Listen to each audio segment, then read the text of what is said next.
Bueno, pues arrancamos, si están de acuerdo, para ser puntuales todos los que hoy estamos aquí en la sesión. Y pues habíamos dejado pendiente el tema de cómo hacer pricing. Recordarán ustedes que la última sesión lo que estuvimos platicando justamente era el cómo tratar de abordar de una manera un poco diferente, ¿no? Un poquito más segura y podemos decirlo de esta manera un poco más profesional, el tema de los precios. Dijimos que el precio es un tema muy delicado porque tiene un efecto directo y proporcional sobre el desplazamiento del producto. Al final, exportar no es otra cosa más que vender, ¿no? Vender, pero vender en otro lugar. Vender en el extranjero que nos dé prestigio, que nos dé benchmarking, que nos dé moneda dura, que nos dé más oxígeno financiero, pero el precio forma parte esencial de que el producto se desplace o no. Dijimos entonces que había 5 elementos, o comentamos 5 elementos muy generales, iniciales, que teníamos que considerar antes de ponernos nosotros a determinar números, ¿no? Esos números del precio. Y luego dijimos que había 2 herramientas que son, digamos, las más utilizadas para el tema de establecer precios. Una que es muy común, muy utilizada, muy sencilla, muy básica, es un sistema que se llama agregativo porque va sumando. ¿Y qué es lo que suma? Suma gastos y costos, ¿no? Que dijimos que se llamaba costing. También dijimos que es el sistema que más se utiliza, digamos, históricamente, nos lo vamos transmitiendo todos y para muchos representa la manera más sencilla, más fácil de abordar el tema de los precios. Pero también dijimos que había un riesgo enorme. ¿Alguien me puede decir cuál era ese riesgo enorme, gigantesco, horroroso, tremendo al que nos vamos a enfrentar si utilizamos costing? ¿Alguien me lo puede recordar?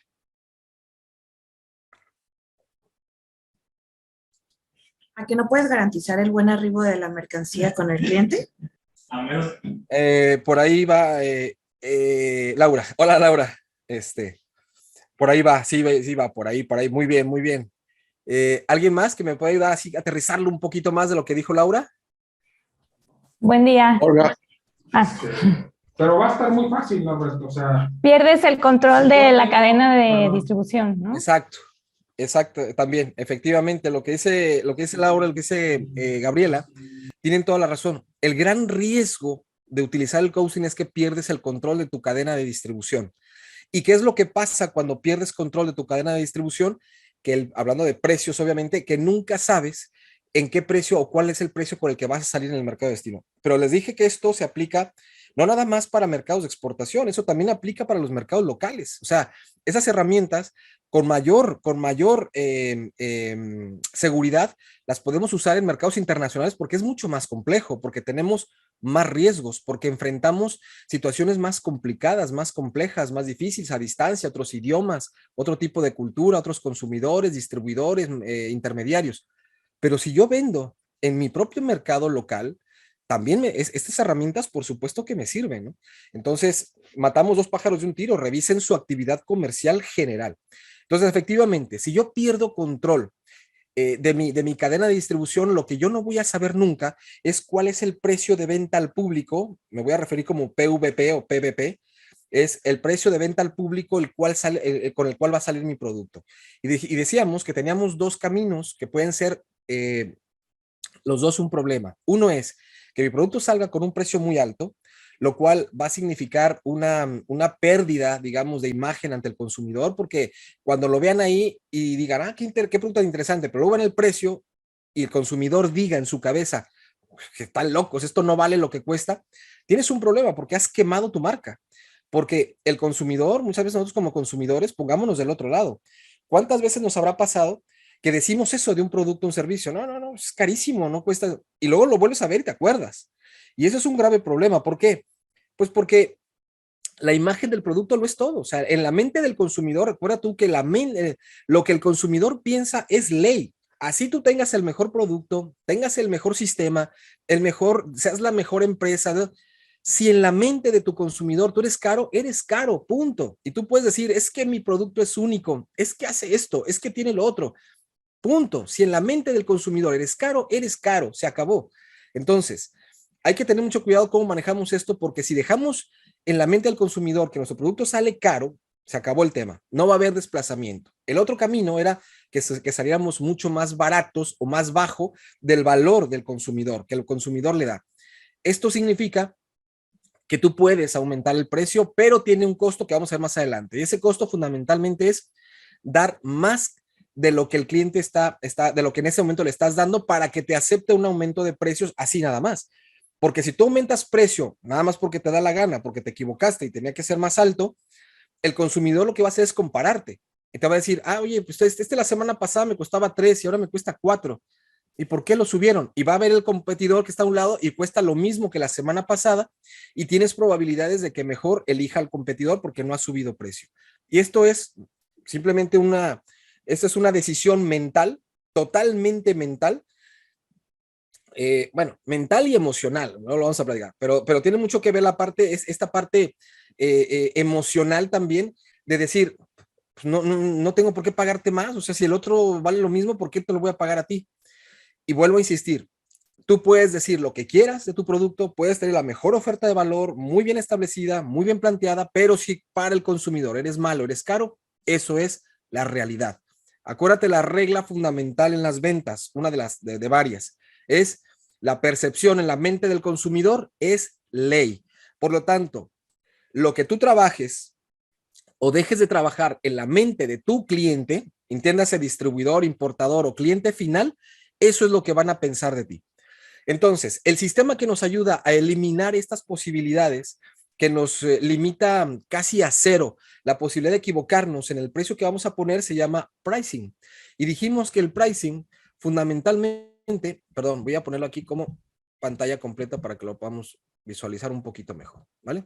Dijimos que el pricing fundamentalmente arranca con un precio de mercado. Dijimos que la base de establecer un pricing, la primera era elegir con quién vamos a competir. Miren, vamos a ir directamente a cómo se hace un pricing.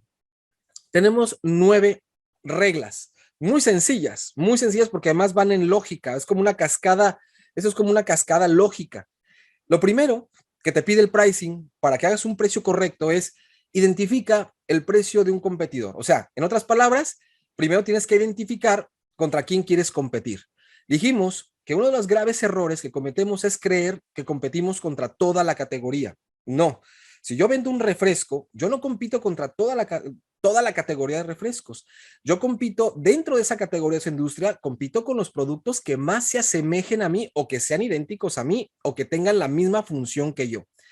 Lo primero es buscar el producto que más se parezca a mí. Por lo tanto, si mi refresco es un refresco light, pues tengo que enfocarme en los refrescos light. Y si además mi refresco light es un refresco sabor toronja, pues entonces trataré de enfocarme en los competidores que son lights y que además tienen sabor, ¿no? O sea, si yo me enfoco directamente en Coca-Cola Light y le quiero tumbar y pegar a Coca-Cola con un Square Light, como que no va muy bien la lógica ahí. ¿Por qué? Pues porque no es el mismo, bueno, puede ser el mismo consumidor, pero no es el mismo producto. Por lo tanto, ¿qué estás haciendo tú queriéndole quitar a Coca-Cola cuando el consumidor de Coca-Cola, cuando busca Coca-Cola, la busca, punto? Cuando quiera un refresco de toronja o un refresco de sabor, buscará otros y ahí estarás tú. Por eso, lo más importante es que elijas quién es el precio del competidor. Y esto también pasa, por ejemplo, en cualquier industria, ¿eh? La industria de los muebles también, por supuesto, pasa. Vamos a platicar en las siguientes sesiones, en la próxima semana, vamos a hablar de la parte de estrategia comercial. Y ahí tiene mucho que ver esto, lo vamos a retomar, cómo elijo contra quién compito, cómo me decido contra quién competir. Entonces, primero, te vas a enfocar en quién competir. ¿En dónde? Obviamente en el mercado de destino.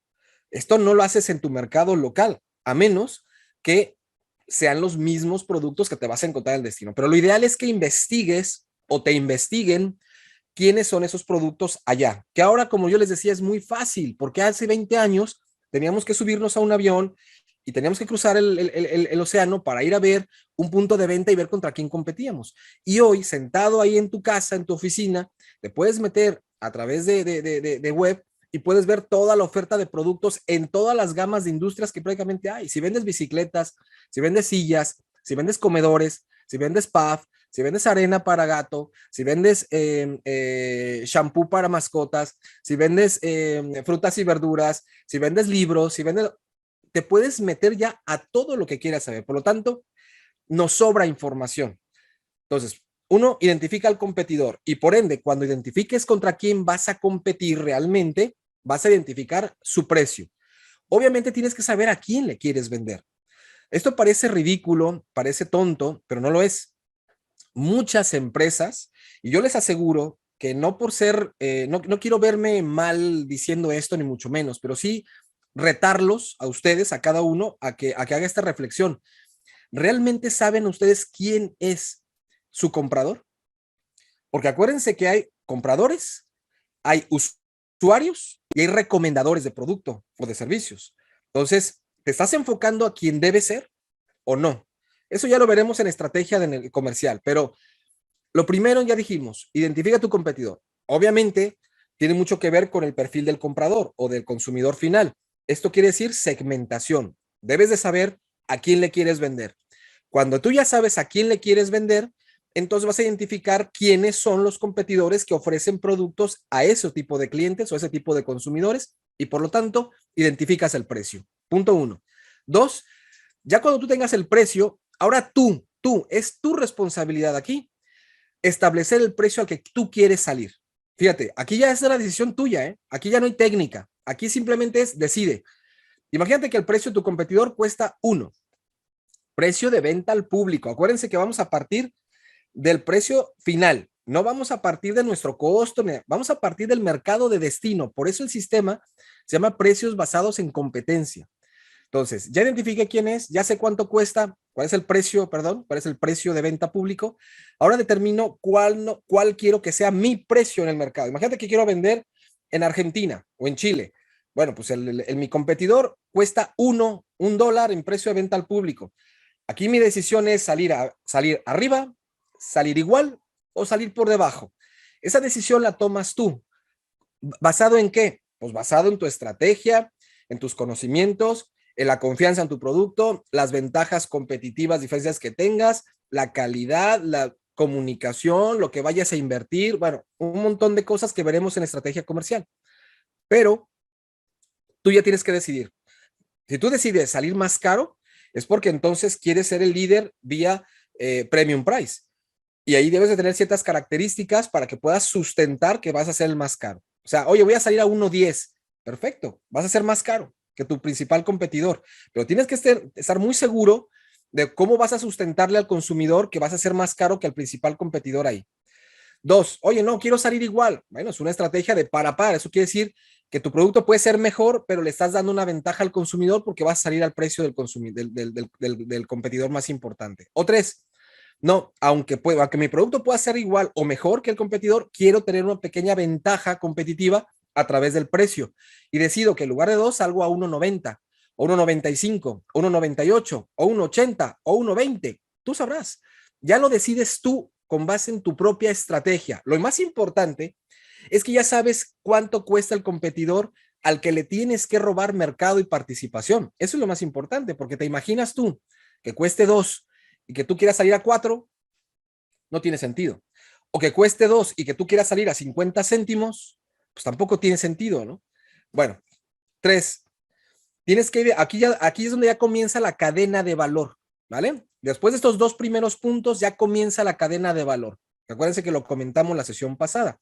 Todos los gastos, todas las erogaciones, todas las inversiones que hay que hacer para que el producto se venda, llegue y se venda. Entonces, lo primero que tienes que identificar es si paga un impuesto el producto en el punto de destino. Oye, un mueble puesto en un punto de exhibición en Estados Unidos, en Canadá o en Inglaterra, o donde vayas, ¿paga un impuesto o no? Por ejemplo, aquí en Europa los alimentos pagan IVA, ¿sí? En México no pagas IVA, aquí sí. Por lo tanto, tienes que identificar cuánto y se lo restas, porque ahora a partir de aquí, todos los gastos que vamos a identificar hacia atrás, los vamos a ir restando de la base anterior. Ahora lo vamos a ver. 4, identifica el margen del punto de venta. Por ejemplo, en mi caso, que vendemos a muchos canales, voy a poner el caso de un supermercado. Aquí los supermercados en nuestra categoría alimentos marginan con un 30% sobre el precio de venta, ¿de acuerdo? Sobre el precio de venta después de impuestos, o sea, quitando los impuestos. Entonces le tengo que quitar ya también a ese precio, le tengo que quitar el 30% porque es el margen de la cadena, es el margen del supermercado, vamos a llamarlo así. Después, hay que identificar si hay gastos asociados al punto de venta. Por ejemplo, a nosotros nos cobran, a veces, en ciertos momentos, nos cobran una cabecera, nos cobran por estar en un pasillo, nos cobran por poner un expositor. A lo mejor a ti también, contigo también lo van a hacer, o tienes que dar tú una promoción, o tienes que dar algo sin cargo, o tienes que hacer una campaña de publicidad, no lo sé. Pues eso también se lo tienes, si ya está establecido, lo tienes que identificar y se lo tienes que restar al precio. 5. Identifica si le resta los márgenes o el margen de los intermediarios, si es que los hay. Porque tú puedes venderle a un importador.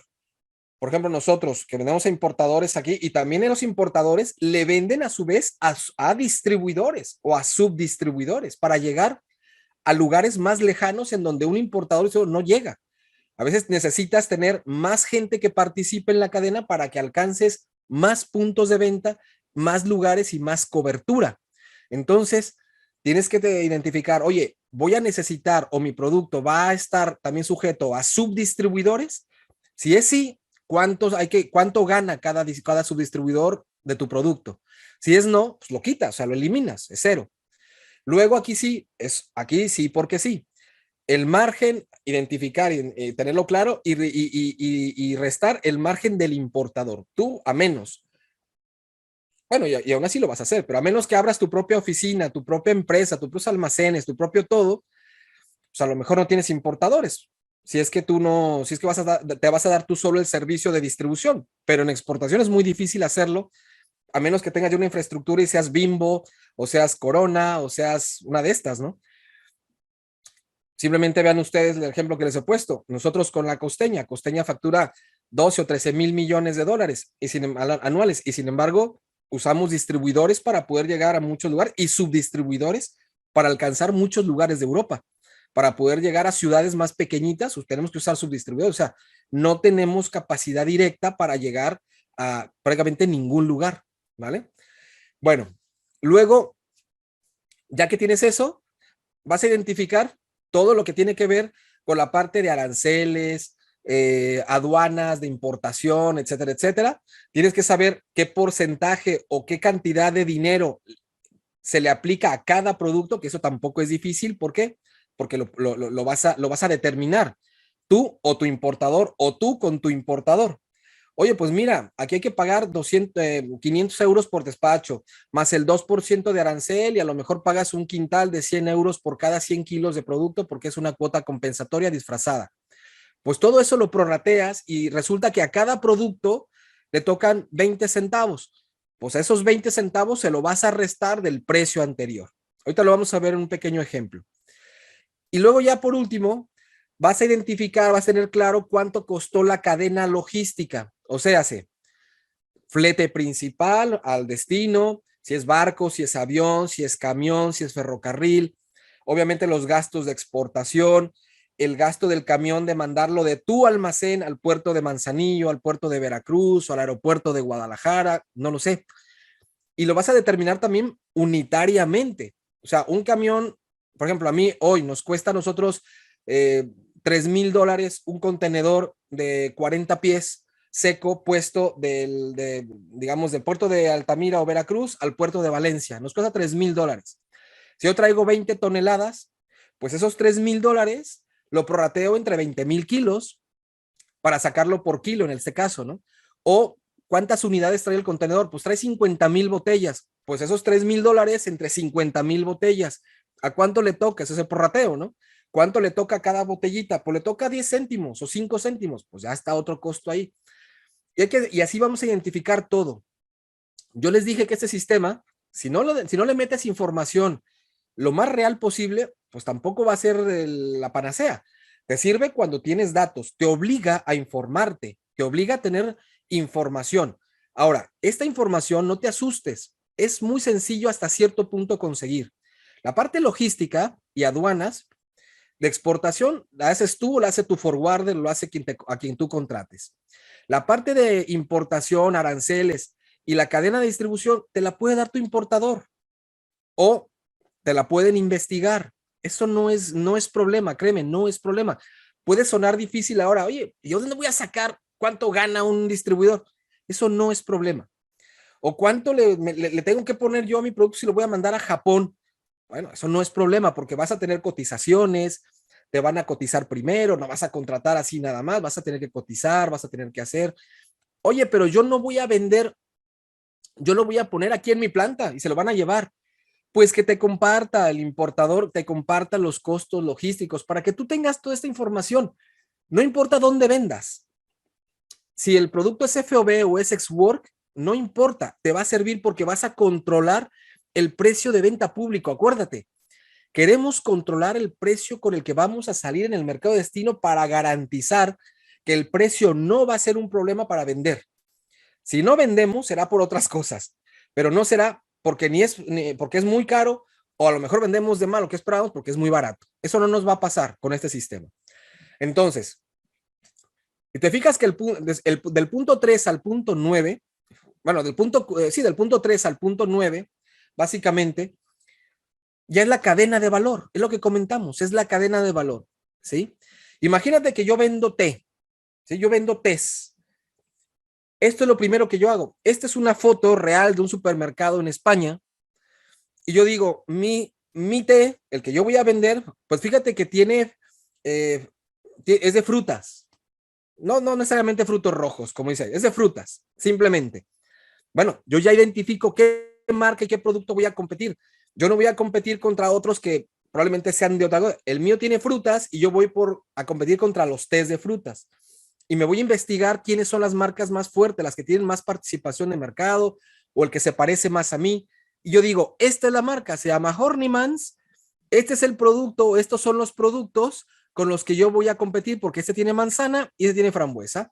Ah, perfecto. Pues mira, ya tengo el competidor y ya tengo el precio de venta al público, 1.94. A partir de aquí, esto es el punto 1 y 2 que tú estás viendo ahí, punto 1 y punto 2. Lo que sigue, el punto 3, aquí el punto 2 sería, la otra parte del punto 2 es cómo quiero salir yo en el mercado destino, qué precio le pongo. Si mi producto es extremadamente bueno y puedo sustentar que va a ser un productazo y que el consumidor va a tener algo único, maravilloso, lo voy a poner arriba de 1.94, o sea, me voy a ir a 1.98, 2 euros, 2.20, Oye, 4. Necesito que subas con Alicia. Lo que tú consideres. También puedo decidir salir a 1.94, okay, igualito que mi competidor, o puedo decidir salir a 1.20 o 1.90 o 1.80, porque quiero que mi competidor, que el consumidor cuando pase por la estantería voltee y diga, ah, mira, aquí hay otro producto nuevo, también un té de fruta, pero vale 1.80, oh, me lo voy a probar. Entonces puede ser un canal con que lo capte, una manera de captarlo, para que por primera vez me pruebe. Pero ya son estrategias que tú vas a decidir. Y esto, insisto, lo haces con tus muebles, lo haces con tu producto, lo haces con tu servicio, lo haces con lo que tengas en ese momento. Lo tienes que hacer de alguna manera similar para que no haya problemas, ¿no? También, por supuesto, que hay cadenas por ejemplo, hablando de los muebles, hay cadenas de mueblerías, habrá marcas un poco más conocidas en el medio que trabajen cierto tipo de productos o cierto tipo de mueble en donde se manejan dentro de un rango porque atienden a un determinado usuario, a un determinado cliente, a un determinado comprador. Un poco más chic, un poco más clásico, un poco más minimalista, un poco más moderno, un poco más tradicional, un mueble más grande, un mueble más pequeño, un mueble de piel, un mueble de tela, no lo sé, hay muchas cosas, pero también en esas categorías, por supuesto que vas a tener quiénes son los que rigen y cuáles son, digamos, los productos con los que te tendrías que comparar. Y es exactamente hacer lo mismo con una recámara que con el té que estás viendo enfrente. La técnica va a funcionar de la misma forma, ¿de acuerdo? Bueno, este sería como el ejemplo sencillo, muy básico, que ustedes con lo que podemos ver los 9 puntos o los puntos que pusimos. yo quiero vender este producto, ya identifiqué contra quién voy a competir en el mercado de destino y ya sé que el producto con el que voy a competir, imagínate que es este, cuesta 2 euros que no, este es el producto que vamos a exportar nosotros, no es el competidor, pero imagínate que fuese ese el competidor, que cuesta 2 euros al precio de venta público, o $2, o 2 yenes, o lo que te vaya a costar. Y dijimos que estos son los dos primeros puntos, ¿no? Identificar quién es el producto y el competidor, y luego que yo determine con qué precio que quiero salir.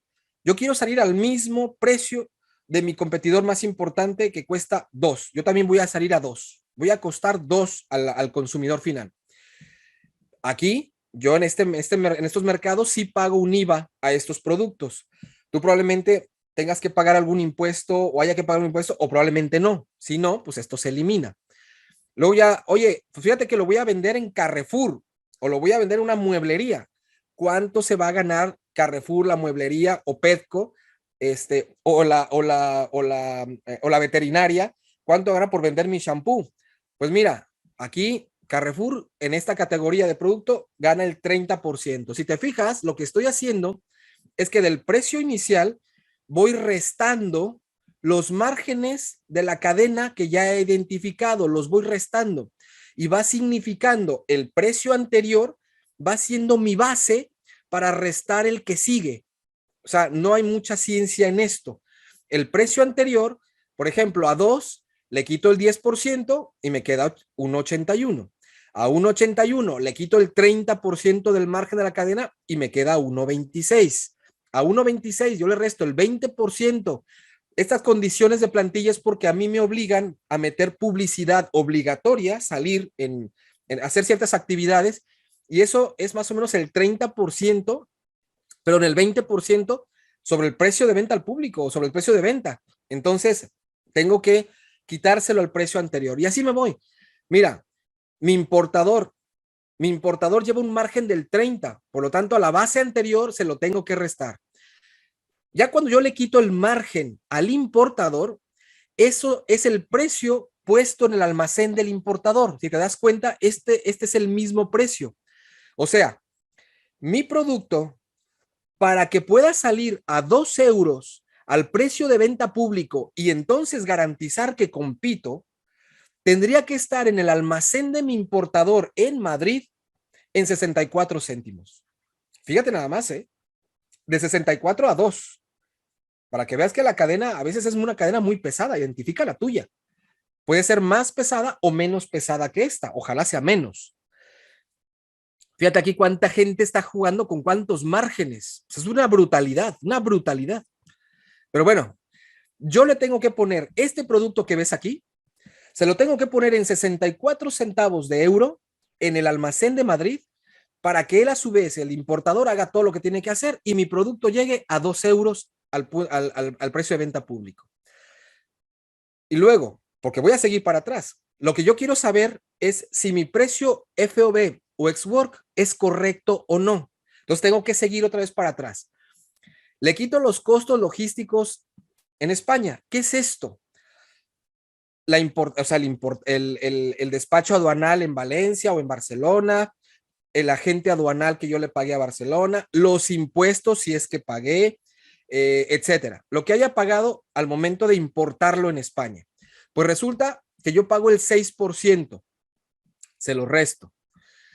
Luego le quito el flete, porque esto viene de México, por lo tanto, ¿cuánto cuesta? ¿Cuál es el valor del flete sobre el valor de la factura de mi producto? Pues mira, aquí es el 8% el valor del flete. O sea, lo que me costó el flete representa el 8% de mi costo de factura. Bueno, pues lo identifico, lo saco, lo prorrateo y se lo resto también. Se lo resto al precio anterior. Y luego tengo los gastos logísticos aquí. ¿En dónde? En México. Ya estoy allá. Voy de adelante para atrás. Ya estoy en México. O sea, aquí está el flete que yo mandé de mi, por ejemplo, el flete que yo mandé de mi almacén al puerto de Veracruz o al de Manzanillo. A lo mejor está el despacho de exportación que se hizo, alguna maniobra que se pagó. Bueno, es el 6%, más o menos representa el 6% sobre mi valor de factura. Bueno, pues ¿cuánto es por cada unidad que yo vendo? Pues le toca 5 centavos. Ya cuando resto todo, miren lo que tengo al final. Lo que tengo es el precio ex work. Este es el precio en el que yo debería vender ahí en mi fábrica si es que yo quiero salir a 2 euros en el mercado de destino. ¿Te das cuenta la diferencia?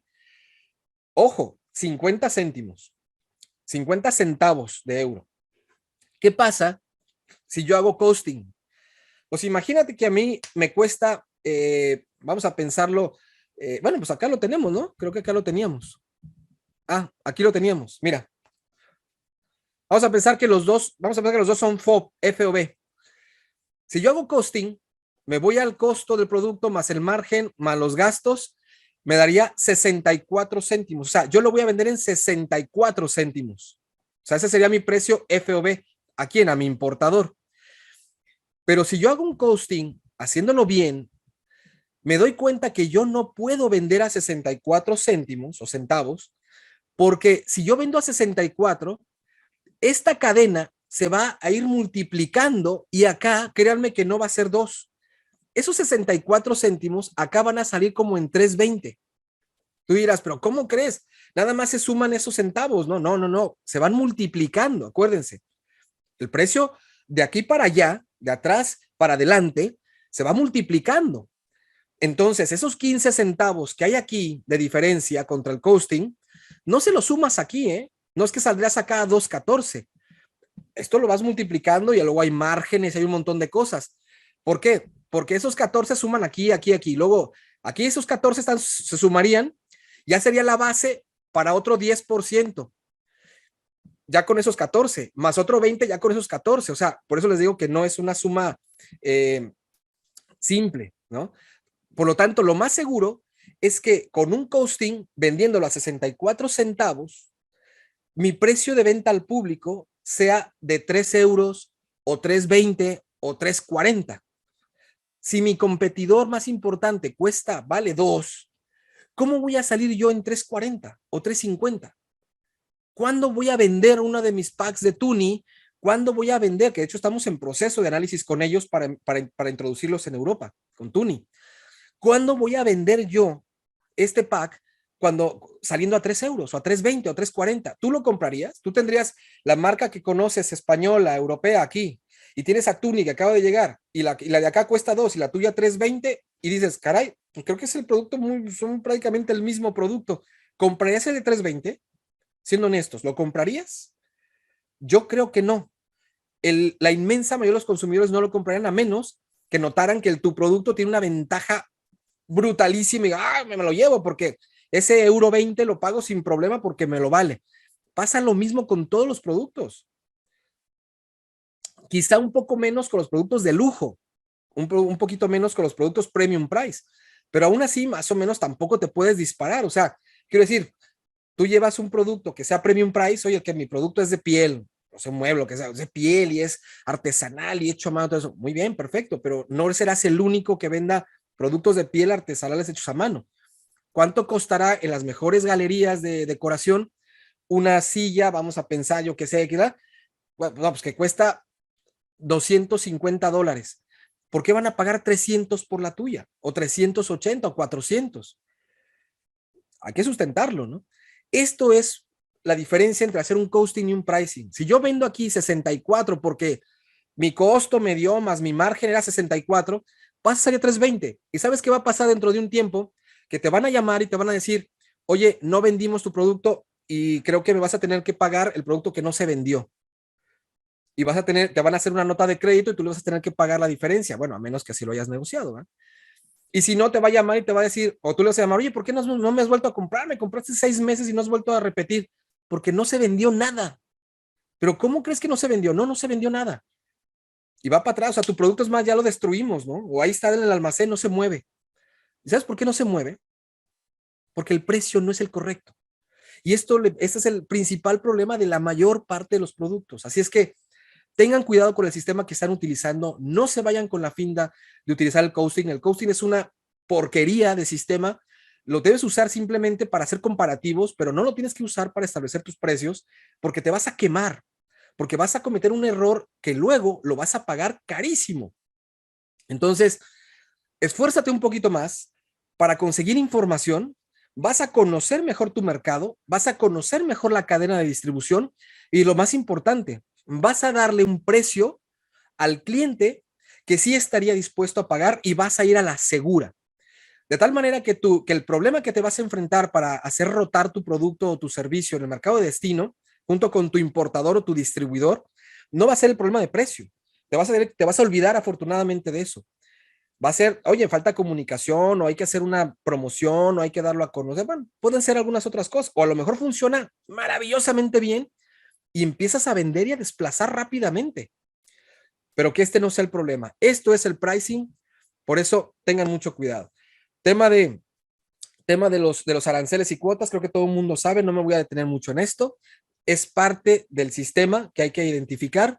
Recuerden siempre ustedes lo de las famosas, los aranceles vienen de una clasificación, la famosa clasificación arancelaria, la partida arancelaria o la fracción arancelaria.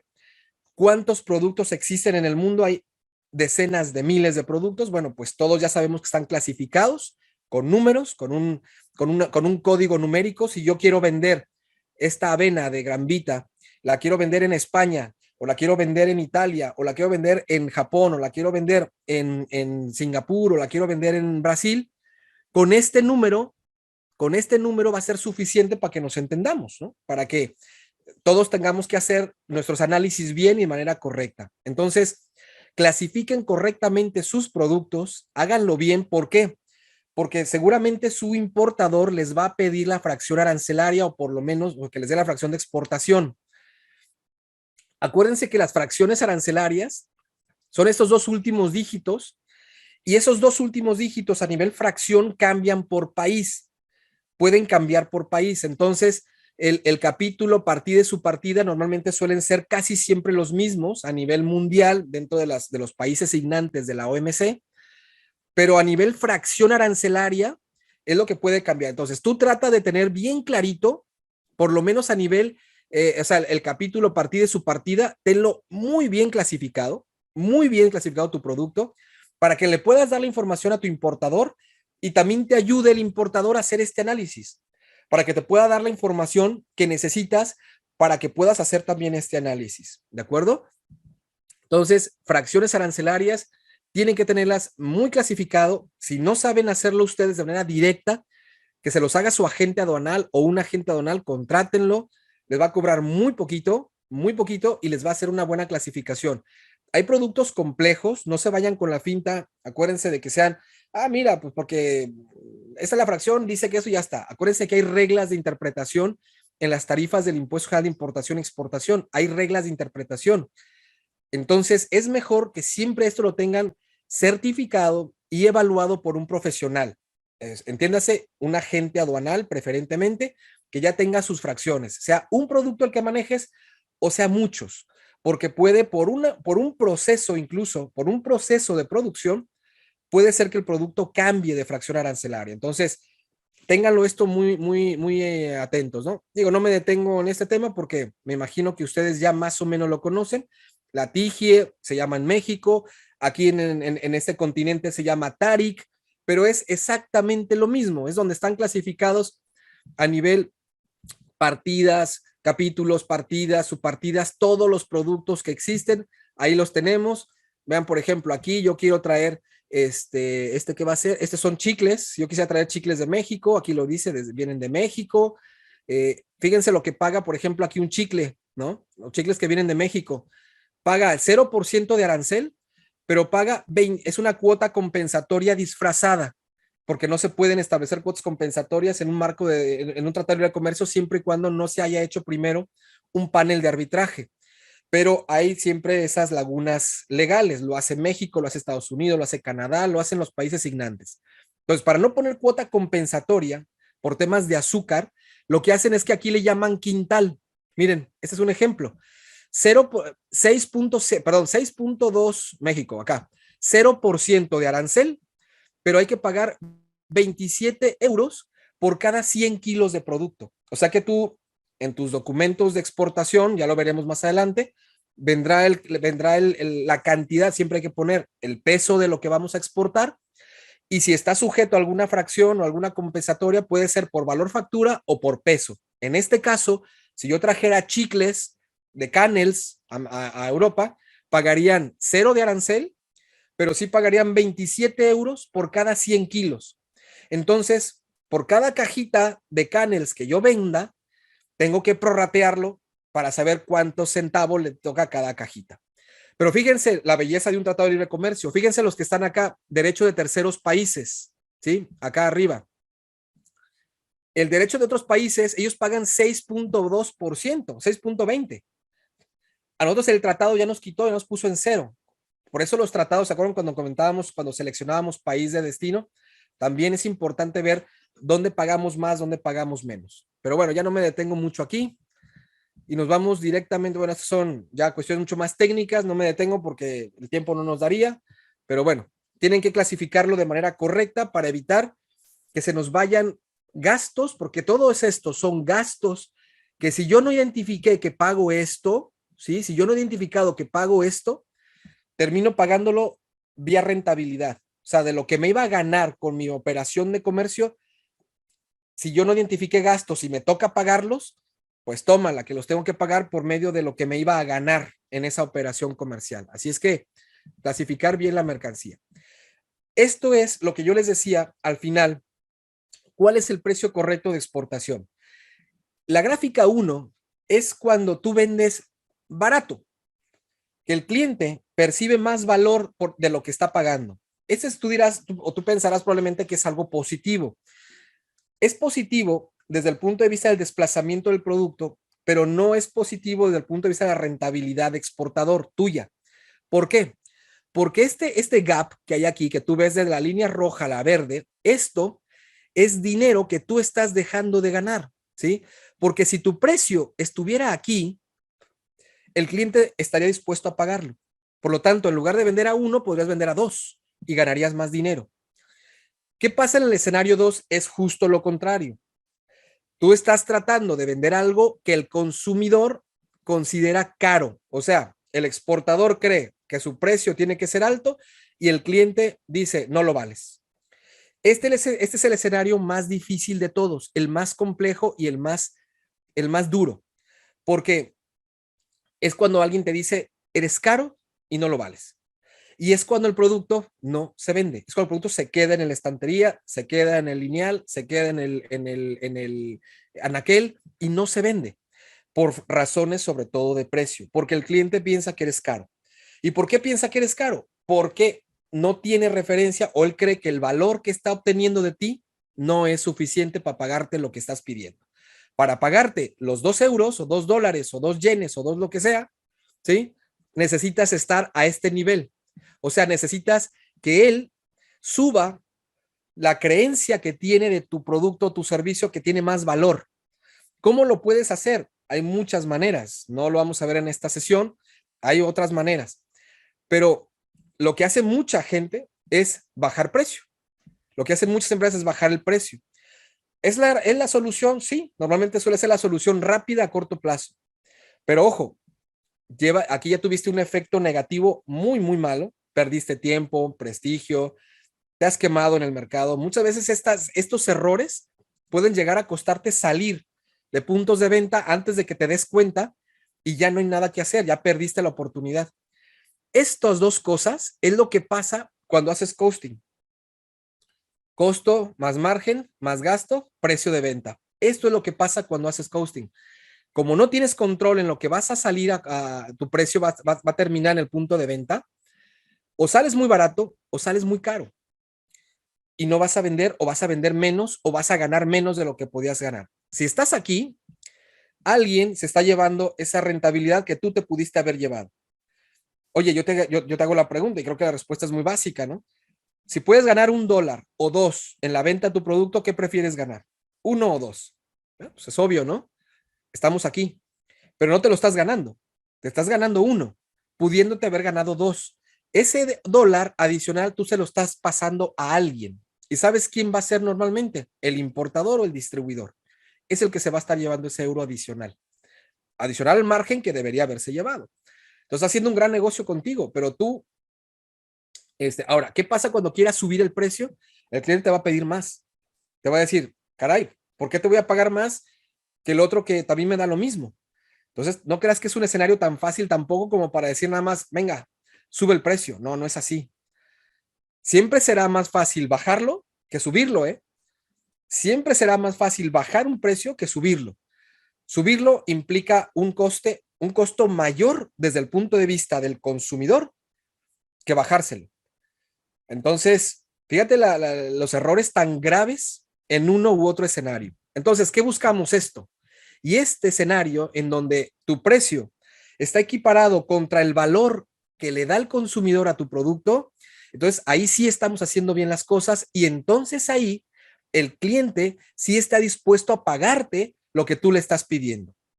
Porque aquí y en su corazón, que es lo más importante, la parte emocional, ahí es cuando dice, ah, sí, mira, qué bien, es justo. Y no estoy diciendo barato, estoy diciendo justo. Cuando existe este equilibrio en la mente de un consumidor, entonces está dispuesto a pagar todo lo que tú compres y sobre todo lo que tú compres que ya sea más o menos asiduo, una marca, un producto, tal y tal, es porque esto existe en tu propia mente, en la tuya, ahorita en este momento, ¿sí? Si yo te pongo en este momento yo que sé, un teléfono, un Samsung y un Huawei, no voy a poner iPhone, un Samsung y un Huawei, más o menos de características similares, y uno te cuesta uno al otro, en tu mente, cuando decidas, será porque esté pasando esto de aquí. El que tú decidas, el que digas, voy a comprar ese, es porque esto está sucediendo en tu mente, ¿sí? Tu mente te está diciendo, esto es justo, págalo. Pero si tu mente te dice, no seas tonto, no pagues esto, qué porquería, vas a salir corriendo. O lo contrario, no te compres uno, cómprate dos, está barato, venga, porque luego lo van a subir y ya no, venga, cómpratelo. Por eso decimos, siempre en los dos escenarios es problema. Queremos esto. ¿De acuerdo? Bueno, y por último, vamos a comentar un poco el tema de los 5 terms que forman parte esencial de los precios de exportación. Y miren, es muy importante este tema porque estoy seguro que casi todos ustedes los manejan, bueno, los han escuchado, los conocen y muy probablemente los manejen. Simplemente lo que quiero es tratar de darle un enfoque de relevancia y de entender qué es lo que nos quieren decir o qué estamos haciendo cuando manejamos estos términos y sobre todo cuando aceptamos utilizar un término u otro. ¿Ok? Bueno, partimos de que los términos de compraventa internacional, los llamados Incoterms, son términos de contrato, de un contrato internacional de compraventa. Prácticamente cada uno de ellos es un contrato, ¿eh? Cada uno es un contrato en sí mismo. Cuando tú aceptes por cualquier medio, vender, cotizar primero y luego vender un producto con un Incoterm determinado, aunque lo hayas mandado vía WhatsApp, aunque lo hayas mandado por correo electrónico, como sea, ya es un contrato de compraventa. Por eso, tengan mucho cuidado con lo que se comprometen ustedes o la gente que trabaje con ustedes o la gente que envíen a una feria comercial, sepan bien qué es lo que se van a comprometer. Los Incoterms, dijimos, que fundamentalmente rigen 3 cosas bien importantes: los gastos, las responsabilidades y los documentos que nosotros como exportador, siempre para analizar un Incoterm, siempre lo tienes que hacer desde el punto de vista del exportador, nunca del importador, ¿de acuerdo? Un Incoterm, para analizarlo e interpretarlo, lo hacemos desde el punto de vista o desde el exportador, desde el lugar del exportador. Paréntesis. ¿Quién estableció los Incoterms? Los Incoterms ya tienen muchos años existiendo y se hicieron o los estableció la Cámara de Comercio Internacional, la Cámara Internacional de Comercio. Es un organismo privado que su sede está en Francia, en París. Pero, y de hecho tiene marca registrada y tiene todo. De hecho, los Incoterms son marca registrada. No crean ustedes que esto ni es de la ONU, ni mucho menos. Hay convenciones de la ONU que por supuesto que tienen como referencia y se basan en Incoterms, pero los Incoterms es una marca registrada, ¿eh? O sea, es como decir Nike, Adidas. Incoterms es una marca registrada de la Cámara de Comercio Internacional con sede en París, que desde 1920 o por allá empezó a intentar recopilar conceptos que ayudaran a entender el comercio internacional. Cuando esto se disparó, el comercio internacional, había tantos puntos para ponernos de acuerdo entre tantos países, tantos idiomas, tanto todo, que entendernos era un verdadero show. Por lo tanto, la aportación que hizo la Cámara es, oye, vamos a crear una serie de conceptos en donde todos nos entendamos. Hace un momento dije, y ustedes lo conocen, el tema de la clasificación arancelaria. Es algo similar. En lugar de estar intentando explicar, oye, mira, es un mueble con estas características, de este material, con no sé qué, das un número y ya sabes a lo que te refieres.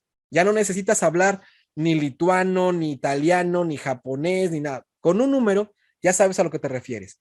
Bueno, pues en la parte de negociación es tan complejo que hubo que empezar a recopilar conceptos que significaran algo en cualquier idioma. Por eso, bueno, en este caso inglés, que es la lengua pues, más universal.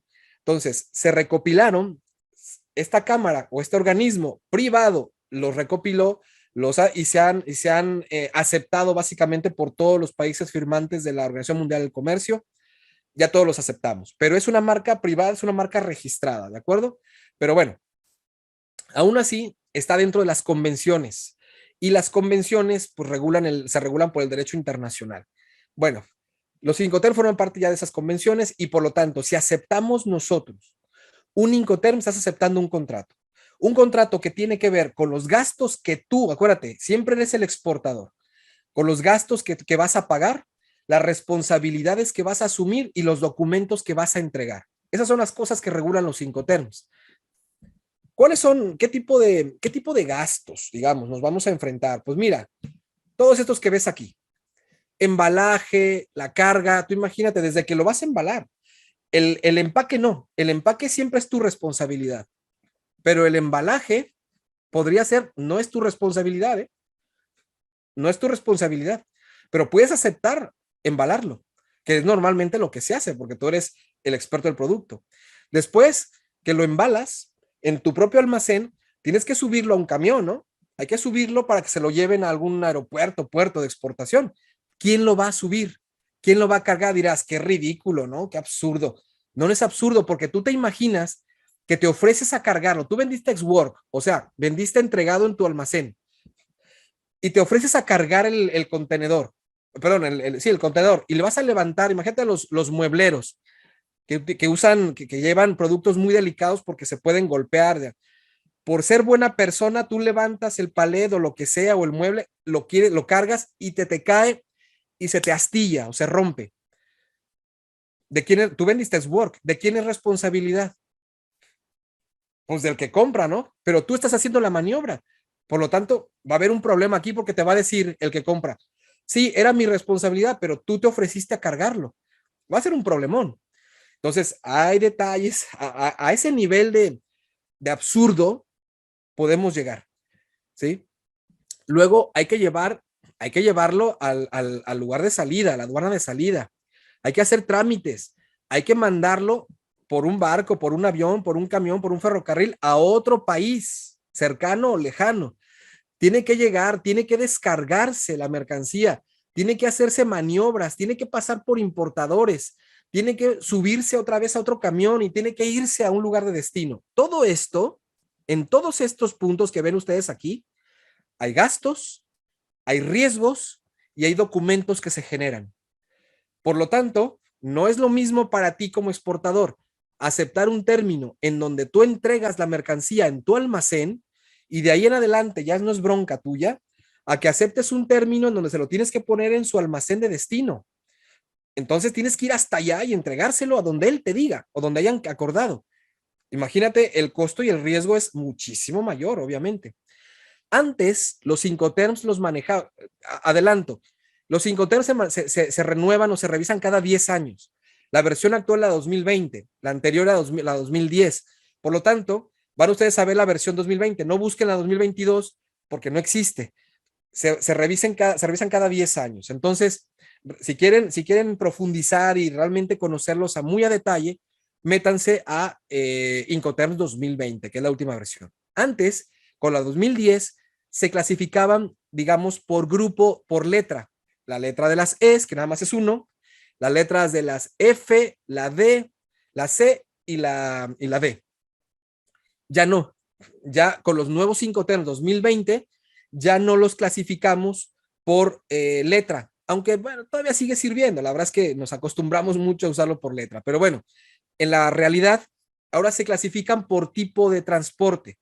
Los que son transporte multimodal, o sea, los que el transporte principal, entiéndase aquí, el transporte que te lleva a la aduana de importación, o sea, al otro país, no de los fletes locales. Cuando el transporte principal es multimodal, o sea, tráiler, camión, tren, fluvial, ¿sí? Porque también hay Sudamérica, a mí me tocó hacer exportaciones pluviales, ¿no? En el río Amazonas, de Ecuador a Brasil, hay aduana. Y también hacíamos exportación, nuestro importador de Ecuador hacía exportaciones a Brasil vía el Amazonas y pasas por aduana y es pluvial. Eso es por ríos. También hay mercados que se hacen comercio por ríos, ¿no? Entre uno y otro son fronteras naturales. Tren, camión, etcétera, avión. Y luego están los marítimos, porque obviamente el mayor comercio en el mundo es marítimo. Es el sistema más utilizado en el mundo, el más complejo, el más completo y el más todo, ¿no? Entonces está el marítimo y el resto. Entonces, así es como se clasifican al día de hoy. Ok, gastos. ¿Cuáles gastos pagas tú? ¿Sí? Ahí te pongo algunos ejemplos. Mira, si tú tuvieses que cargar el camión, oye, ¿tú tienes que cargar siempre un camión o no? No lo sé. Oye, llegó a la aduana de destino. Imagínate que llegó aquí a la aduana de Brasil, ¿no? O llegó a la aduana de Canadá. Hay que descargar, mira, aquí está abierto el contenedor, lo están descargando para hacer una revisión de aduana. ¿Quién lo tiene que descargar? Eso cuesta dinero, ¿eh? ¿Quién lo va a descargar? Oye, mira, hay que llevar el contenedor hasta abajo de la grúa en Manzanillo para que la grúa lo cargue y lo suba al barco. ¿Quién va a pagar este camioncito que ves aquí? Alguien lo tiene que pagar, ¿no? Y alguien tiene que pagar esta maniobra de esta grúa que voltee, agarre el container y lo suba aquí. Alguien tiene que pagar eso. Eso cuesta dinero y son pagos de cientos o miles de dólares. Muchas veces de cientos y muchas veces también de miles de dólares. ¿Quién los va a pagar? ¿Sí? Bueno, todo depende el Incoterm que hayas negociado, pero siempre va a haber un gasto. ¿Cuáles suelen ser los gastos que pagamos nosotros? Ojo, esto es muy importante que no se les vaya a ir del foco. Lo que más genera gastos incontrolados son los llamados demoras o recargos en las aduanas de destino.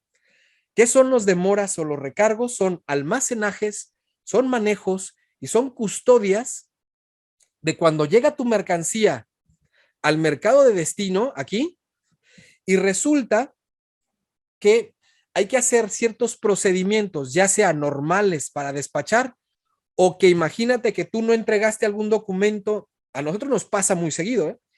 Que el exportador no nos terminó de mandar la documentación correcta, llegó tarde, o sea, y que el contenedor se queda ahí más días de los que debería y empieza a haber recargos. A nosotros promedio nos cuesta más o menos entre 200 y 300 euros diarios de recargo solamente por almacenaje de un contenedor seco. Si te tardas 10 días en mandarme lo que necesitaba, ya son 3,000 euros lo que lleva de recargos. O sea, hay que tener mucho cuidado, mucho. El año pasado nos pasó uno con un frigorífico, o sea, con congelados que vienen de la huerta, de la empresa de la huerta de Aguascalientes, y por enviar, bueno, de una empresa filial de la huerta, y por enviarnos tarde el BL original para el despacho, se pagaron como 6 días de recargo, o sea, se pagaron como 2,000 y tantos euros solo de almacenaje adicional, porque además era un congelado, o sea, hay que mantenerlo, ¿no? Entonces tengan cuidado con eso porque los gastos son brutales. Obviamente tú no tienes que pagar todos los gastos, depende que Incoterm hayas negociado. Trata ahorita les voy a decir cuáles son los Incoterms que deben tratar de negociar para que eviten la mayor cantidad de gastos posibles. Pero ¿qué gastos podían tener? Gastos especiales por revisiones, los famosos rojos, ¿sí? A nosotros nos meten rojos todos los días, o sea, la autoridad aduanera quiere ver el contenedor y hay que llevarlo a un área especial, abrirlo, bajar algunas cajas, que te las chequen, te las revisen, y eso cuesta tiempo y dinero. Por ejemplo, aquel que mande frigoríficos, almacenajes especiales, etcétera. Revisión documental. Oye, pues me mandaste una revisión que le llamó la atención a la autoridad porque lleva una laca, lleva una pintura especial, un pegamento especial y quieren revisar esa información. Y te quedas ahí 1, 2 o 3 días más y eso es dinero que hay que pagar. ¿Quién lo va a pagar?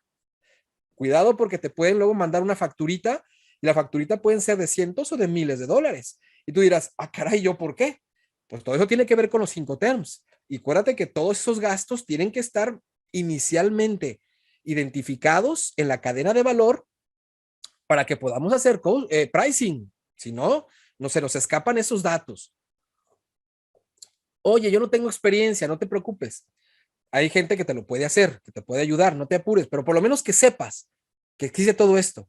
Y ya con el tiempo tomarás experiencia y lo harás tú, que será muy sencillo, porque realmente al final en una operación diaria se vuelve el día a día. Entonces ya para ti va a ser normal. Pero si al principio lo ves como agobiante, no te preocupes. Esto te lo pueden hacer, te lo hacen, no te apures. Pero que lo sepas, para que lo tengas en tu cabeza identificado. Oye, que no vaya a haber demoras ni vaya a haber recargos. Sobre todo en la etapa que te corresponda a ti. ¿Vale? Miren, ahí está, por ejemplo, una factura de una ¿cómo se llama? De un contenedor. No sé si está aquí, si yo tengo que tapar, obviamente, por obvias razones, a ciertos datos sensibles. Y esto fue en enero, ¿eh? Miren, aquí, por ejemplo, creo que fueron 2 días, 1 o 2 días, y aquí dice, demora de container. ¿En dónde? En el puerto de Valencia, por ahí debe decir, arriba. Aquí, Valencia, ¿sí? ¿Cuánto pagamos? 562 más 118, 600, casi, ¿qué? 680 euros por 2 días de demora. Nada más porque se nos quedó en custodia 2 días el contenedor y lo tuvimos que pagar nosotros. Miren aquí, ¿qué dice? CFR Valencia.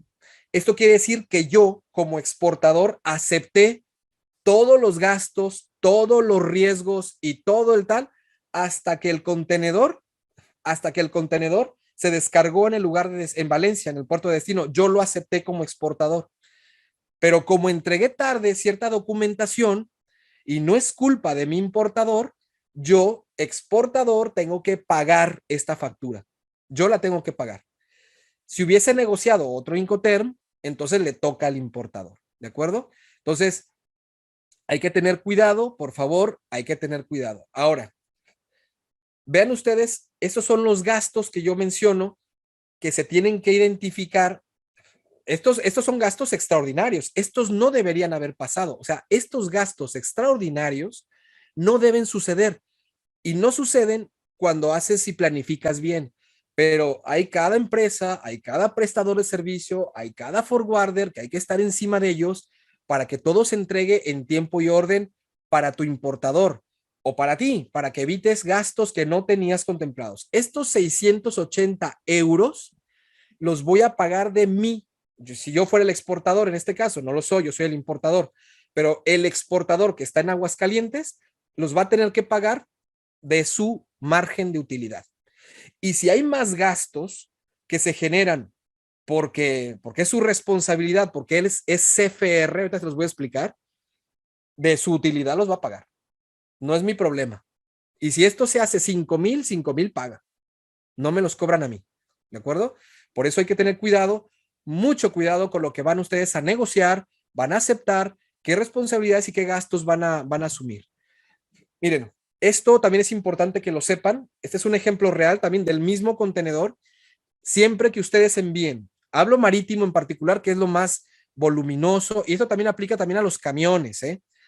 Siempre pregunten, sean exportadores o importadores, cuántos días libres tienen en ese camión o ese contenedor después, digamos, ya cuando hacen el despacho para digamos, para todo el proceso aduanal. normalmente van días sin cargo, libres. A partir de ciertos días, por el hecho de que sigas utilizando el container y no lo hayas regresado a la naviera, te van a empezar a cobrar o a tu importador. Miren, aquí, por ejemplo, nosotros para el caso de España, para un contenedor de 40 pies refrigerado, tenemos solamente 3 días naturales a partir de que llega el contenedor o tenemos el aviso oficial de llegada al puerto. Tenemos solamente 3 días naturales libres de cargo. A partir del cuarto día empiezan ya a cobrarnos a uno o a otro, dependiendo del Incoterm, empiezan a cobrar los recargos. Por eso, por favor, todo esto se los tiene que hacer su forwarder y todo, pero que lo sepan. Sobre todo, tú dirás, oye, pero yo voy a exportar, eso no es problema mío, yo voy a vender FOB, pero si no lo haces bien también, no lo tienes identificado, esta bronca se la pasas a tu importador. Y acuérdate que tu importador es tu socio. No lo veas como alguien al que le vas a sacar los dólares o los euros. Es tu socio comercial. Ayúdale en todo lo que puedas, porque mientras mejor negocio haga contigo, más dinero vas a ganar y más a largo plazo va a ser la relación comercial. Entonces, si estos 3 días tú ya lo sabes, avísale. Dile, oye, tienes 3 días libres para que hagas el despacho. Mueve a tu gente, mueve a la gente aduanal, mueve a tu personal, tal, para que despaches en 3 días, porque a partir del 4 empiezas a pagar por tener el contenedor, por seguir teniendo el contenedor. Entonces, por favor, háganlo, ¿sí? Háganlo. Miren, por ejemplo, hay días, hay situaciones en contenedores secos de 40 pies que llevan 10 días gratis. Pero bueno, todo esto lo tienen que saber. Pero insisto, esto es sobre todo pensando en que tú vas a exportar, en que puede ser que sí o que no, dependiendo del Incoterm, contrates el transporte principal, pero se lo tienes que informar a tu cliente. Estos son los gastos que se mencionan dentro de los Incoterms. Por eso, importante lo que vamos a negociar. Este es otro contenedor que tuvimos. Este es este es el refrigerado que les comenté para que vean. Por mantenernos la electricidad del refrigerado en ese momento, esto fue lo que nos cobraron, ¿no? O sea, aquí te dice cuántos días y cuánto por día por mantenerte la electricidad. Pagamos otros 562 euros, ¿no? Nada más por esos días que nos mantuvieron ahí, como tal. Entonces, cuidado. Los seguros, responsabilidad, seguros, ¿quién lo paga y hasta dónde? También reguladísimo por los Incoterms. Un seguro cuesta dinero, pero bueno, deja tú que cueste. El problema está en que si pasa esto que están viendo ustedes aquí, que la mercancía llega dañada, llega quebrada, llega rota, llega astillada, llega manchada, etcétera, alguien va a tener que pagar la mercancía. O sea, probablemente el importador te va a decir, no, yo no te la voy a pagar. ¿Tú te imaginas que esto ya llega al mercado de destino y llega dañado y no te lo quiere pagar? Tú dirás, pues, ¿qué hago? El Incoterm te va a decir si te tiene que pagar, aún si llega así. Y tú negociaste, por ejemplo, un FOB. Y si en el momento de despachar la exportación en un FOB no hubo ningún parte de daño, ni mucho menos, te tiene que pagar sí o sí. Y si no lo demandas y te va a pagar tarde o temprano. Va a ser más lento y más bronca, pero bueno, te va a pagar. Quiero decir, pero si tú, fíjate bien, pero si tú negociaste un CIF marítimo y llega esto, el cliente no te va a pagar.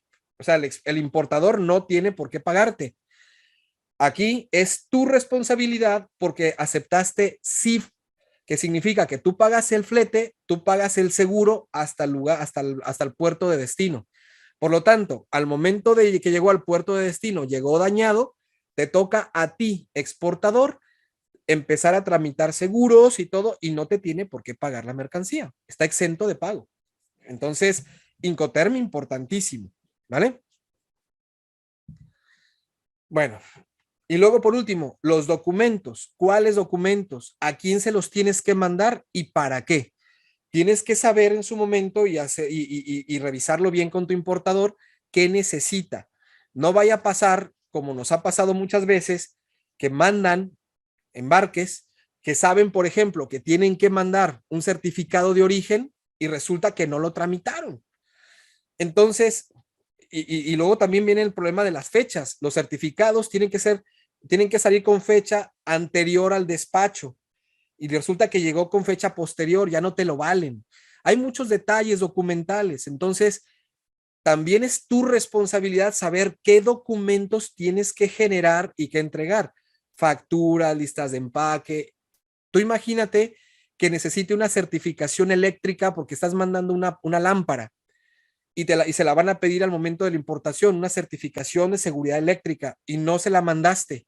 ¿De quién es problema? ¿Del importador o del exportador? Pues tuya, tú no la mandaste, tú no mandaste el certificado de seguridad eléctrica. Entonces va a haber problemas ahí. Todo esto, señores, todo esto digamos, lo regula, ¿sí? Lo regula los Incoterms. ¿Dónde se ponen normalmente los Incoterms? En las facturas. Normalmente se ponen las facturas. Miren, es un extracto de una factura real nuestra. Aquí lo tienen ustedes, ¿no? Esta es una exportación o importación definitiva. Incoterm, CIF. Costo, seguro y flete al puerto de seguro convenido. ¿Cuál es? En este caso, no creo si era Valencia o Barcelona, no me acuerdo. Bueno, que la corté. Aquí lo tienen, ¿no? Ahí es donde se ponen los Incoterms, ahí en las facturas. Y esto es tremendo, es porque además lo van a exigir en todos los países porque son base para hacer el cálculo del valor en aduana. El valor de tu mercancía en una aduana de importación no es el valor de la factura, es el valor de la factura más lo que se llaman incrementables, que son fletes y otra serie de cosas que van incluidas. Por lo tanto, el Incoterm es básico para que determinen cuál es el valor de factura, el valor real, el valor, digamos, y sobre eso van a hacer el cálculo de impuestos tus importadores. Por eso es importantísimo los Incoterms, porque te dicen qué te toca, qué vas a pagar, qué riesgo vas a correr y hasta dónde o hasta cuánto, ¿sí? Bueno, ahorita no me voy a detener mucho en esto, pero miren, voy a poner, no, esta grafiquita es muy importante porque las flechitas rojas, ¿sí?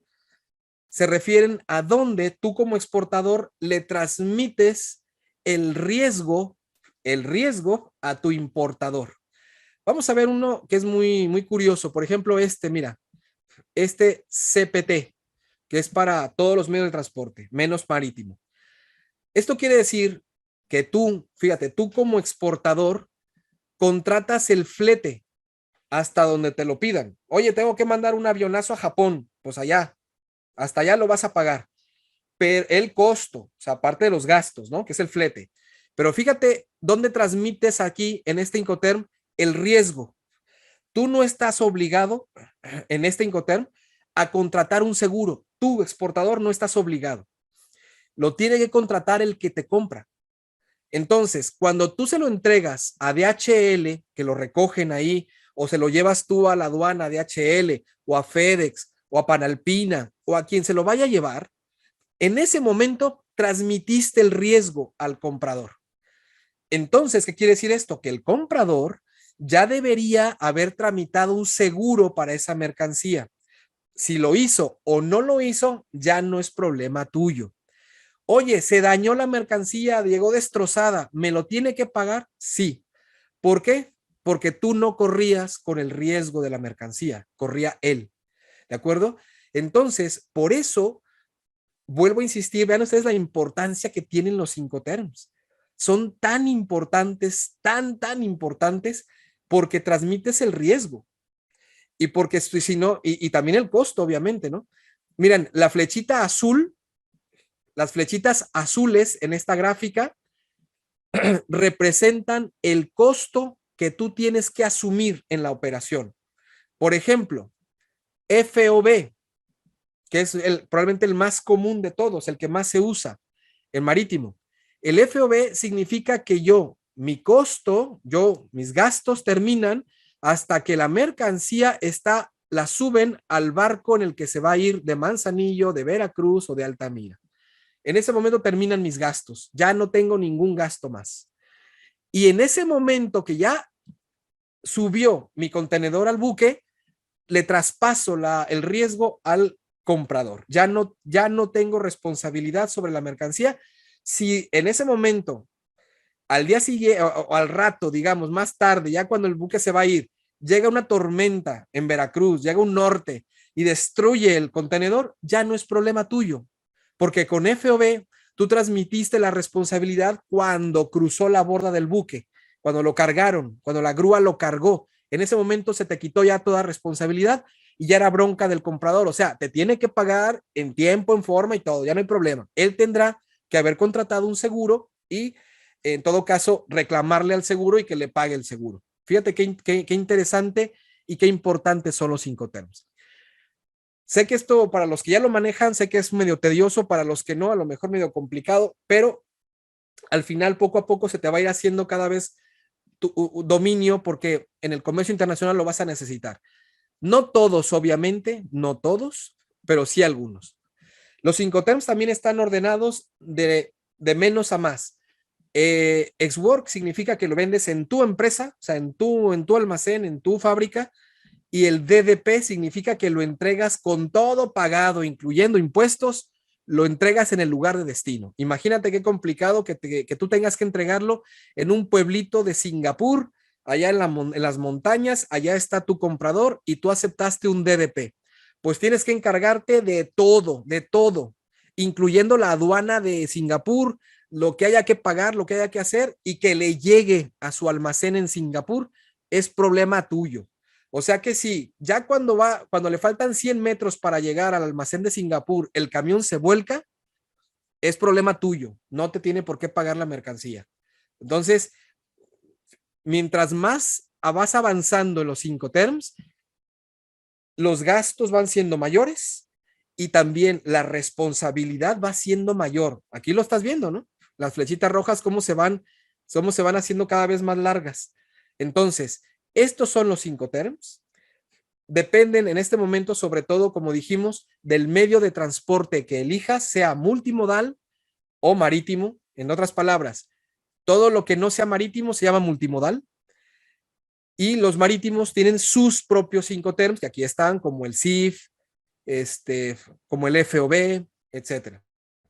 Entonces, por favor, no lo olviden. Miren, para los que ya tienen experiencia y para los que no, así es como se lee un Incoterm, que no está por demás que se metan y los lean todos así, de vez en cuando. Miren, vamos a leerlo como lo dice, como debe ser, como se establece. Ex-works significa en fábrica, lugar de entrega acordado. En fábricas work consiste en que el vendedor solo es responsable de entregar las mercancías en sus instalaciones propias o externas designadas. El comprador, fíjate, el comprador, o sea, el importador, asume todo el riesgo desde allí hasta el destino. En condiciones ex-work, el vendedor pone la mercancía a disposición del comprador en su propio local, pero no tiene obligación de cargar la mercancía en el vehículo que vaya a recogerla, ni tampoco va a despachar la mercancía de exportación. O sea, si tú negociaste ex-work y te aceptaron ex-work, tú en el suelo de tu almacén, es que tiene que ser muy literal, tiene que ser muy literal. En el suelo de tu almacén, ahí la tienen que recoger. No la puedes cargar o no la deberías cargar, porque si la cargas, ya pasas a otro Incoterm que se llama FCA, ¿de acuerdo? Es FCA, ya pasas a otro Incoterm y tienes que negociarlo. Así de detallado es el Incoterm, ¿de acuerdo? ¿Por qué? Porque si la cargas tú y te pasa esto que ves aquí, ahora sí que es problema tuyo. Pero si tú la dejaste en el suelo, esta gente con sus medios la cargó, la golpearon, se dañó, ya no es problema tuyo. Oye, pero ni siquiera has salido de mi fábrica. No te preocupes, no es problema tuyo. Te la van a pagar. Te lo van a pagar. La pregunta es, oye, ¿se usa mucho Sborg? Bueno, se usa, sobre todo para productos más bien artesanales, artesanos, etcétera, pero no es lo común, no es lo más común.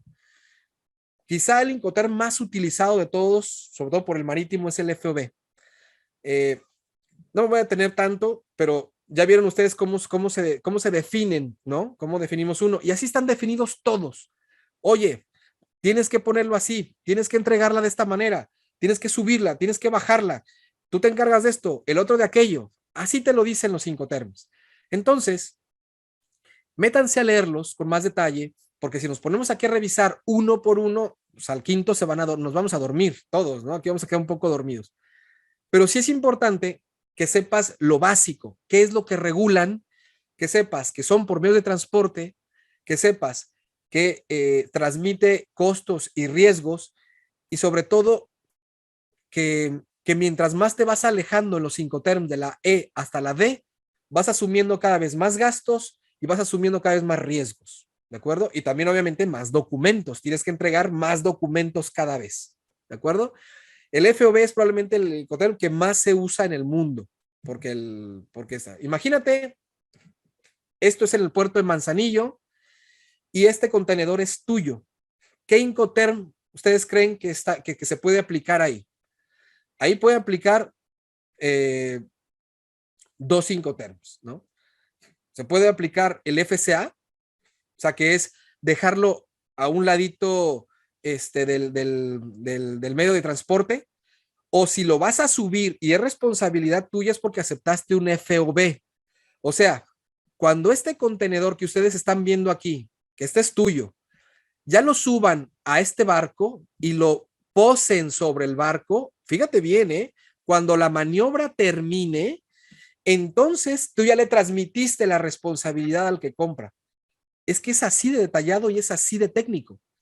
Si aquí se le ocurre cargar y Manzanillo hay un huracán y de repente eso se bambolea y se rompe, se cae o lo que sea, esa responsabilidad es tuya, porque el contenedor tenía que haber llegado seguro hasta arriba del buque. Ya a partir de que esté aquí arriba de este barco y se vaya, ya no es problema tuyo porque es un FOB. Y eso es lo que nos dicen los Incoterms. Bueno, todo lo que lleve una I en un Incoterm, lo que lleve una I significa que tú tienes que pagar el seguro. ¿De acuerdo? Tú tienes que pagar los seguros. La I significa insurance, como lo ven ustedes ahí, es seguro. Por lo tanto, tú tienes que pagar un seguro contra daños y contra lo que tenga que ser. Obviamente, si tú vas a mandar un FOB, yo esperaría que tengas un seguro mínimamente hasta arriba del buque. Eso no te preocupes porque te lo van a vender los mismos forwarders, los prestadores de servicio que contrates. Ellos te van a resolver todo, no te preocupes, todo te lo van a resolver. Tú poco tienes que hacer, pero tienes que conocer. Entonces, ellos se van a encargar de todo. Tú nomás le dices, oye, asegúrame la mercancía, te van a dar las opciones y tú contratas el seguro. Oye, pues ¿cuánto me cuesta ese contenedor? Pues a lo mejor vas a pagar, no sé, $500 por el seguro. Bueno, pues los pagas, ya está. Los metes obviamente lo tienes que meter en los costos y los gastos dentro de la cadena de valor para que, acuérdate del precio, del pricing, todo eso tiene que estar controlado, eso se planifica, eso no sale de un día para otro. Oye, voy a mandar FOB, por lo menos que mis contenedores hasta arriba del barco vayan asegurados. ¿Por qué? ¿Sabes qué nos pasó? Y te lo digo en serio, ¿sabes qué nos pasó el viernes de la semana pasada? ¿Saben qué nos pasó? Nos robaron 2 contenedores faltando 2 kilómetros para llegar al puerto de Veracruz. Este viernes pasado, 2 contenedores nos robaron. Bajaron bueno, eso dice, ¿verdad? El chofer los bajaron, los encañonaron y se llevaron los 2 contenedores. Este viernes pasado, se llevaron, no sé, 11,000 cajas de producto. Entre los 2 contenedores más o menos eran 11,000 cajas. ¿Dónde estarán ahora? Pues probablemente no sé, en alguna tienda, en algún supermercado, no sé dónde estarán ahora, pero estarán por algún lado. El viernes nos lo robaron. Obviamente, el Incoterm es FOB, por lo tanto, iban asegurados. Seguramente nos van a pagar esos contenedores. ¿Cuándo? Va a pasar algo de tiempo, no es inmediato, hay que hacer investigación y todo, pero bueno, vamos a esperar que pase todo y lo pagarán dentro de 3, 4 meses. Bueno, pero creemos que nos lo van a pagar. Pero nos lo robaron el viernes, 2 contenedores en Veracruz. Por eso los seguros son importantes. Nunca ustedes, por favor, omitan el seguro de su mercancía porque es importante. Y ya sea que tengan pólizas generales de su negocio, que también sean pólizas extendibles a comercio exterior, a operaciones de comercio exterior, o con sus mismos forwarders o con sus mismos prestadores de servicio, siempre aseguren su mercancía de acuerdo al Incoterm que hayan negociado. No, por favor, aunque su responsabilidad sea corta y sea en lugares muy cercanos a su fábrica o a su almacén, no omitan seguros porque puede ser muy costoso para ustedes. O sea, es más caro a veces asumir ese riesgo porque cuando menos te lo esperes, se daña, se cae, se quiebra, te lo roban, etcétera. Nosotros hace menos de una semana nos han robado 2 contenedores. Entonces, puede pasar, ¿de acuerdo? Y este último Incoterm, que no es para ni mucho menos el más usado, pero es el más complicado de todos, es el último. Aquí es donde asumes todos los gastos, todos los documentos y todos los riesgos, hasta que lo entregues en el almacén de destino de tu comprador. Entonces ya ustedes entenderán por qué este Incoterm es poco utilizado. Y es poco utilizado porque lleva muchísimo riesgo para el que exporta. ¿Cuándo lo tienes que utilizar? Bueno, pues cuando sea un negocio maravillosamente grande, un negocio muy rentable que no puedes dejar ir. Y si la única manera de vender es poniéndoselo en su almacén de destino, pues hay que hacerlo. No quiero decir que sea difícil, es que no lo es.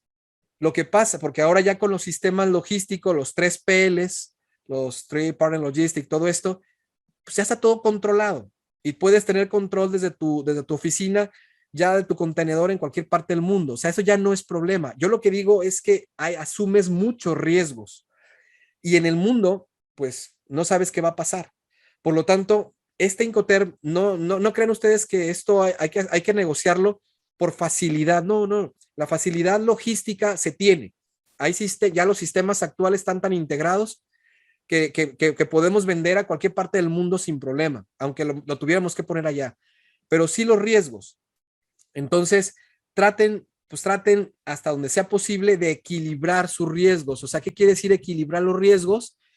Pues que en el mejor de los casos elijan Incoterms que estén en el grupo de las Cs, de la C, para que sea más o menos equilibrado. La mayoría trata de que sea FOB, pero por ejemplo, hay lugares, hay mercados, sobre todo mercados lejanos, que luego tú le dices, oye, tienes que ir por el contenedor a México, y se les hace un mundo, ¿no? Oh, qué difícil, qué complicado. Bueno, no se los pongas FOB, pónselos CFR, o sea, pónselos contratándoles el flete marítimo hasta el lugar de destino, pero sin pagarles el seguro. Nada más se los dices, oye, va a ser un CFR, contrata el seguro. Y ya está. Y eso te puede abrir puertas porque, mira, ya por lo menos me lo pone aquí en un puerto de destino. Eso le ayuda a muchos importadores a decidirse a comprarte. Y se los digo por experiencia, porque sobre todo mientras más distantes son los mercados, híjole, como que a veces se vuelve más difícil para ellos decir, voy a comprarte hasta México, qué difícil. Entonces, se lo pueden ustedes facilitar utilizando Incoterms que estén más o menos equilibrados. Yo, por ejemplo, en mi experiencia y todo lo que manejamos en Europa, todo, el 100%, ¿sí? Bueno, no el 100%. Bueno, sí, el 100% está entre FOB y CIF. En esos 2 Incoterms nos movemos en el 100% de los casos. La mayoría es FOB, pero la mayoría a lo mejor un 60%, el otro 40% es CIF.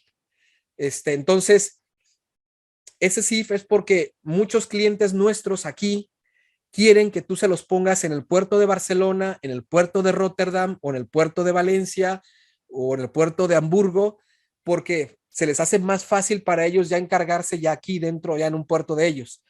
Y realmente tampoco es difícil, ¿no? Contratar el flete, costearlo, meterlo en el precio y ya está. No es nada difícil, no es nada complicado, es al contrario, es creo que muy fácil, ¿vale? Bueno, pues justo estamos en la hora. Chicos, de esto era lo que vamos a platicar el día de hoy en cuanto a precios a Incoterms. Si tienen alguna duda, lo podemos comentar ahora es un buen momento, sobre todo porque esta cuestión es muy técnica, es probablemente una de las cosas más técnicas que tiene el comercio internacional y no difícil, pero sí hay que tener cuidado en lo que vamos nada más a aceptar. Si nosotros lo proponemos, que estemos seguros que estamos comprometiéndonos y si lo aceptamos con mayor razón, ¿de acuerdo? Bueno, de esto se trata el día de hoy. Les cedo el micrófono. Si alguien tiene una duda, pues adelante.